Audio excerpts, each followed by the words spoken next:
इस देश में अगर किसी को एक छोटी सी सरकारी नौकरी भी चाहिए होती है तो उससे पूछा जाता है कि तुमने कहाँ तक पढ़ाई करा है।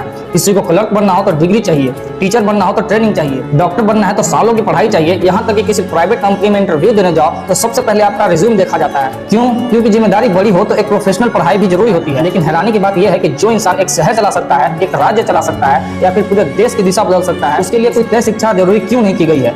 मैं किसी पार्टी के खिलाफ कटाक्ष तंज नहीं कस रहा, लेकिन जरा सोचिए, हम आम नागरिकों के लिए पढ़ाई और डिग्री इतनी इंपॉर्टेंट है तो नेता और सत्ता में बैठे लोगों के लिए क्यों नहीं। जो व्यक्ति कानून बनाएगा, जो करोड़ों लोगों के भविष्य पर फैसले करेगा, जो युवाओं के रोजगार, किसानों की जमीन और आम आदमी की रोजमर्रा की जिंदगी पर असर डालेगा, क्या उसके लिए सिर्फ चुनाव जितना ही काफी मान लेना सही है? क्या सिर्फ भाषण देना ही नेतृत्व है?